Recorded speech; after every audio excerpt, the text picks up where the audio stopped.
Good morning, mom. Good morning, classmate. We are going to tackle about business model Canva, marketing basic of startup business, and target marketing. What is business model Canva? The business model Canva is a strategic management tool that provide a visual framework for developing and describing a business model. It is a one-page that template can consist of 9 key building blocks, which is help entrepreneurs and business owners to understand, design, and communicate how a company create, deliver, and capture value. Component of the business model Canva: customer segment. Customer segment is identify the different group of business, a group of customer that a business serve or target. So mag-target gani mo. So, for example kanang mga bata. Ang mga bata hilig man sila og mga lollipop, silbi sa inyohang ipamaligya inana ba? Mga lollipop target niyo mga bata. For example kanang kuan kanang sa inyohang lugar na ikusog kay manginom, silbi ang inyong kuno na mga ilimnon inana ba nya. Value proposition. So value proposition ga describe the product or ga serve and address the need of the target customer segment and different that business from its competitors. Silbi pra nang kuan mo ipamaligya kay mga bugas nya ang sa pikas pod ang ipamaligya pod nila kana ganing mga pasaw pod ina ba lahi mo ba nya. Channels. So outline how the business rates delivered its value proposition the customer through various channels such as online platform and physical stores or direct sales or kapra ng TikTok or Shopee nana ba. Customer relationship. Define the types of relationship business established with with its customer to acquire, retain, and grow its customer base. Revenue stream. Details the source of revenue generated by the business model, including pricing strategies and revenue models. Key resources. List the essential resources is financial, physical, intellectual, or human required to operate the business and deliver the value proposition. Key activities. Describe the key activities that the business must perform to deliver its value proposition, such as production, marketing, and distribution. Key partnership. Identify the external partners, suppliers, and alliances that help the business operate efficiently and leverage resources. Cost structure. Outline the cost incurred by the business to operate, including fixed and variable costs, and how resources are allocated.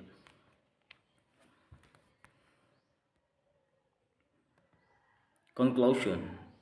The business model Canva is versatile tool that can be used to brainstorm new business idea, analyze exciting the business model, and communicate business strategies effectively. It provides holistic view of how company create value for its customer and generate revenue, making it an essential tool for entrepreneurs and business professional. What is marketing basic of startup business?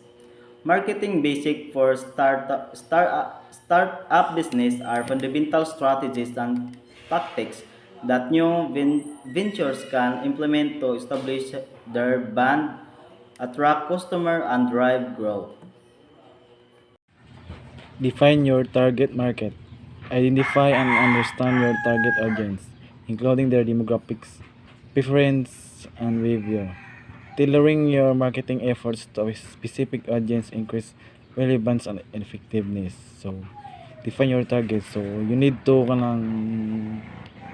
dapat mo ibawaan gani ang saka ko gani kanang mga audience ba imong target nimo is ilang kang sinuotan or like ilang gender gani kanang makuha gani kanang ang ilang mauyonan sila sa kanang mga gusto nila ba. So define your target market ano siya. Then yes, target audience mo po na kanang kung anong dapat nimo ang kanang mga customer mo ba, kanang unsa ilang gusto or kanang tailoring is kanang pagpakuan sa mga customer kanang like nang sukod-sukod na like basta kay kanang pangpakuan sa iyang kanang increase sa iyang mga kuan ba kagustuhan ba ang og effectiveness. Craft a unique value proposition. Clearly articulate what sets your product or service apart from your competitors. Your value proposition should communicate the benefits and value you offer to customers. So craft unique you. Dapat siya kanang kuan ani mag-set ka og kanang unique nga ilang kausaban ba sa inyong kanang kaisig ka ng nay ka competitors gani like kuan siya ang imuhang isip ka unique is naa siya kanang for example kanang mga unique ang imong kung ani kanang mga negosyo sa like mga gamit mga butang so imo siyang gikuan nga kanang isip nga kung ani kanang unique dapat siya kanang kuan pod kanang affordable gani kanang makahatag ka og mga kanang mai-offer sa mga customers nimo nga naay siya barato pero unique ang iyang pag kanang buhat gani kundi siya nga kanang easy to access gani para kanang dali ra kay makuha sa mga customers ang mga ipang baligya gani dali ra makita like na utilize content marketing. Creative, valuable, and relevant content to attract and retain customers. Content marketing can include blogs, videos, infographics, and social media posts that showcase your expertise and provide value to your audience. So, ini siya is kanang you need to kanang magbuhat kag content gani sa imong mga kanang ipagmaligya nimo.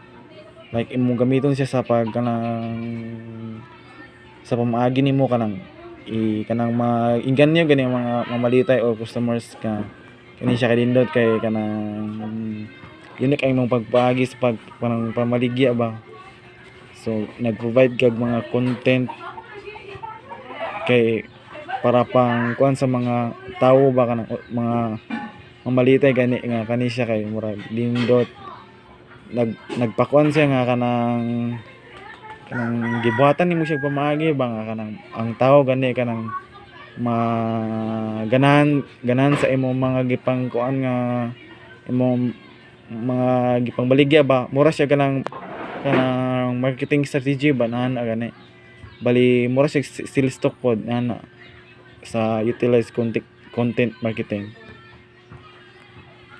Establish a strong online presence. Develop a professional website and utilize social media platforms to engage with your audience. Online visibility is crucial for reaching potential customers and building brand awareness. So, dapat siya kanang magkuha nga establish ka kanang online market mga nana organ online marketing kanang mga sa social media ng mga magkuan ka og mga kanang baligya ba na para ikakuan sa mga kanang customers kanang maka-access gani so dapat pud siya kanang dapat og magkuan ka og kanang social media kanang sa online. Engage social media marketing. Leverage social media platforms to connect with your target market, share content, and build relationships. Engage social media marketing is ang target isang audience advertising in chat box o creating personalized experience sa mga online customers o sa mga social media and influencers. And implementing engine optimization. Optimize your website and content for search engaging to improve visibility and search results. And kanang implement search engine optimization, kanang i-optimize nimo imong content to a specific keyword. For example, publish nimo imong blog post about marketing your own shop, then imong keyword dapat panindutan nimo kay like Ryan Motor Shop. Then utilize email marketing. Build an email list and send targeted campaigns to nurture leads and engage with customers. Kaning utilize email marketing, and kaning email marketing type of direct digital method, mogamit og email para engage lang business sa mga audience og make the customers in your email list para ma-aware nila imong new products, discounts, and services. The target market refers to a specific group of consumer or business that a company aims to reach with its product or services. Identifying and defining the target market is critical aspect of marketing strategy as it helps a business tailor their offering and marketing effort to meet the needs and preference of the intended audience effectively. There are some key about the target market. First is definition. The target market is segment of overall market that share common characteristics such as demographic, physiographic, behavior, or needs that make more likely be interested in a company offerings. Second, important. Understanding the target markets allow businesses to focus their resources and effort reaching the most receptive audience, increasing the chance of success of probability. Third, segmentation. Target markets can be segmented based on various factors such as age, gender, income level, geographic location, interest, value, and buying behavior. By dividing the market into segments, businesses can create more target and personalized marketing strategies. 4. Benefits.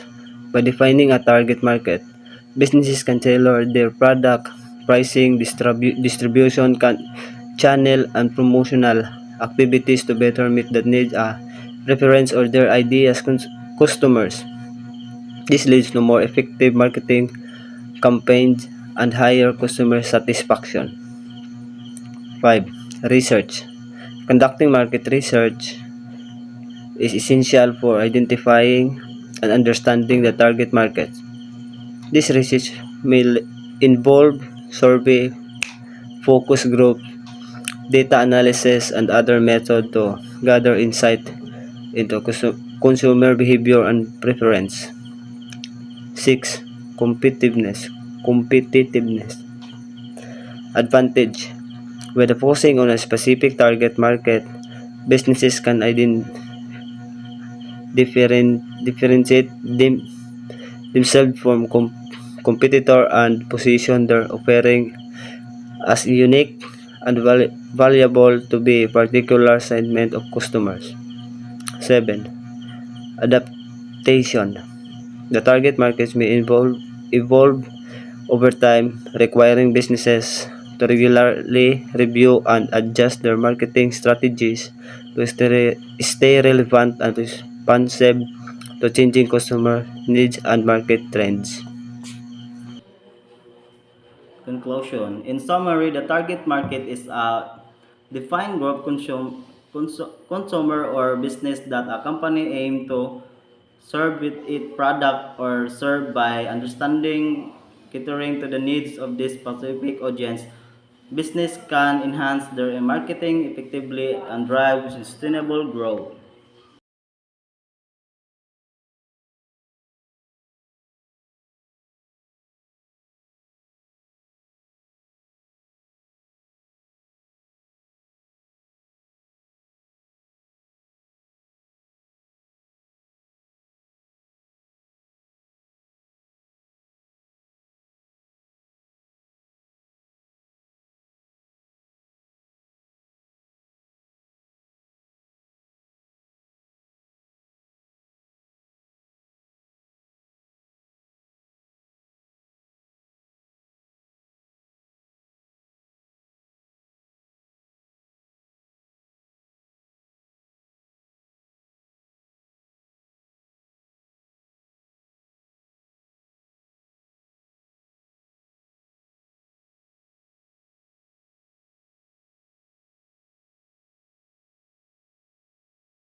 Conclusion. In summary, the target market is a defined group consumer or business that a company aim to serve with its product or serve by understanding catering to the needs of this specific audience. Business can enhance their marketing effectively and drive sustainable growth. Thank you.